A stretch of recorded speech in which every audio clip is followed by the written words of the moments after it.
আজ মঙ্গলবার ২রা বৈশাখ ২০২৪ সালের ১৬ই এপ্রিল। কর্কট রাশি, কর্কট লগ্ন, ক্যান্সার সাইনের জাতক জাতিকাদের আজকের দিনটি কিন্তু এক প্রকার বেশ কাটতে চলেছে।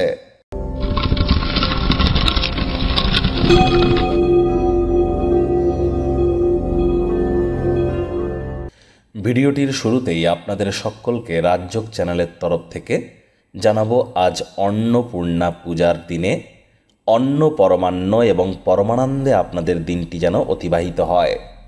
আর আজ যেহেতু মঙ্গলবার, অবশ্যই কিন্তু আপনারা পারলে মঙ্গল গ্রহের বীজমন্ত্র ওম ক্রাং ক্রিং ক্রং সভমায় নামা এটি ১০৮ বার জপ করতে ভুলবেন না।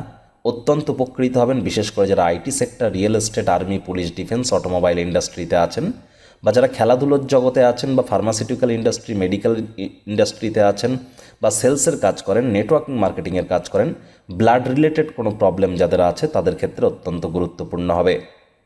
ভাগ্য মিটার আজ আপনাদের বলছে 7.5 আউট অফ 10 ভাগ্য আপনাদের অনুকূলেই থাকবে। তবে পারিবারিক জীবন সম্পর্কে আপনাদেরকে একটু সাবধানতা অবলম্বন করেই চলতে হবে। শুভ সংখ্যা থাকছে 8, শুভ রং থাকবে কালো। আজ আশাবাদী হন, দিনটির উজ্জ্বল থেকে উজ্জ্বলতর দিকটির দিকে তাকান।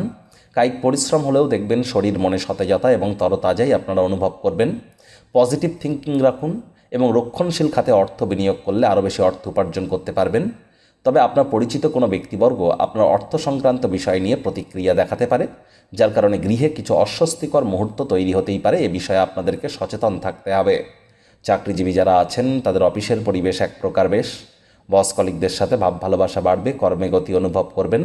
নিজের মেধা, দক্ষতা, ট্যালেন্টের দৌলতে প্রশংসার পাত্রপাত্রী আপনারা হতে চলেছেন।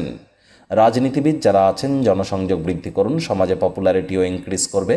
শিক্ষার্থী বিদ্যার্থীরা যে কোনো প্রকার পরীক্ষা প্রতিযোগিতায় অংশগ্রহণ করলে অবশ্যই সফল হবেন। উচ্চশিক্ষার জন্য যারা বিদেশ যাত্রার কথা ভাবছিলেন, ভাগ্যদেবীও আজ আপনাদের পক্ষেই আছেন। আজ আপনাদের সন্তান সন্ততি থেকে থাকলে তারাও তাদের কৃতিত্বের দ্বারা আপনাদেরকে গর্বিত অনুভব করাবে। প্রেমিক প্রেমিকা, স্বামী স্ত্রী উভয়ের ক্ষেত্রেই বলবো, ফুল ফুটুক আর না ফুটুক, আজ আপনাদের প্রেমের বাগানে বসন্ত। দিনটিকে যতটা সম্ভব রোম্যান্টিক করে তোলা যায় সেই প্রচেষ্টাই আপনাদের করা উচিত।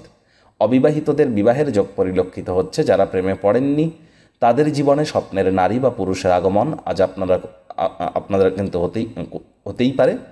আজ অবশ্যই আপনাদের উচিত ওয়েট অ্যান্ড ওয়াচ পলিসি গ্রহণ করা পরিবারের ব্যাপারে। পরিবার পরিজন, নিকটে স্থানীয় ব্যক্তিবর্গদের উপরে জোর করে নিজের মতামতকে জাহির যেন করতে যাবেন না। ছোটোখাটো ব্যাপারে অন্যের ভুল ত্রুটি ধরার স্বভাব থাকলে ত্যাগ করুন।